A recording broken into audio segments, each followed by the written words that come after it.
Hello everyone, আসসালামু আলাইকুম। So আজকে আমি আমার রেসিপিতে খুব সহজভাবে পাস্তা রান্না করা দেখাবো।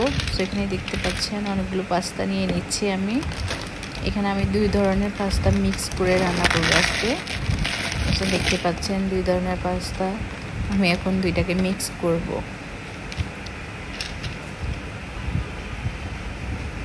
এটা দেখতে অন্যরকম হবে।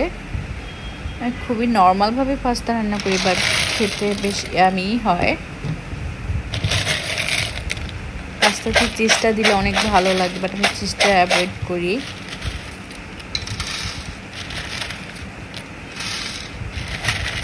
সো আমি ভালোভাবে মিক্স করে নিয়েছি। মিক্স হয়েছে নাকি ভালোভাবে দেখছি।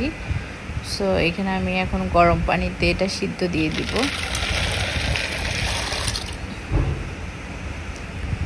এখানে রসুন বাটা দেখতে পাচ্ছেন, ডিম দেখতে পাচ্ছেন, সস নিয়েছি, এখানে আমি মেয়োনিজ নিয়েছি।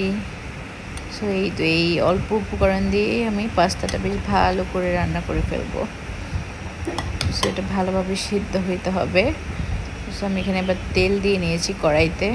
আমার কড়াইয়ের অবস্থা খুবই বাজে, ইগনোর করবেন বাজে অবস্থাটা। সো এখানে আমি ডিম দিয়ে এটাকে জাস্ট নেড়ে নিচ্ছি। আমি এখানে সস দেওয়ার ট্রাই করতেছি, সস দিয়ে নিচ্ছি ডিমের সাথে। তারপর আমি এখন মিয়োনিজটা খুলে নিলাম। সো আমি মিয়োনিজ দিব। সো আমি মিয়োনিজ খুলে এটা দেওয়ার ট্রাই করতেছিলাম, বাট পড়তেছে না কোনোভাবেই। মিয়োনিজ পড়তেছে না কেন? তারপর এটা খুলে দেখলাম যে এখান দিয়ে কভার করা। সো এইটা খুলে তারপর আমি মিয়োনিজ দিয়ে নিচ্ছি। সো এবার আমি মিয়োনিজ আর সস একসাথে মিক্স করে নিব আবার ভালো করে। সো মিক্স করে নেওয়ার পরে আমি এখানে পরিমাণ মতো একটু লবণ দিয়ে নিয়েছি।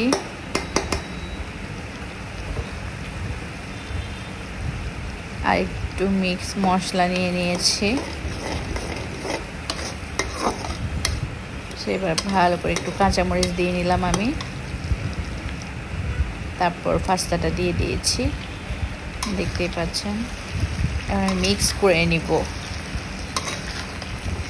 ভালোভাবে মিক্স হইতে হবে, আদারওয়াইজ কোনো পাশে গ্রেভিগুলো থাকবে, কোনো পাশে থাকবে না। মিক্সটা ভালোভাবে করতে হবে। সো আমি ভালোভাবে আরও মিক্স করে নিচ্ছি।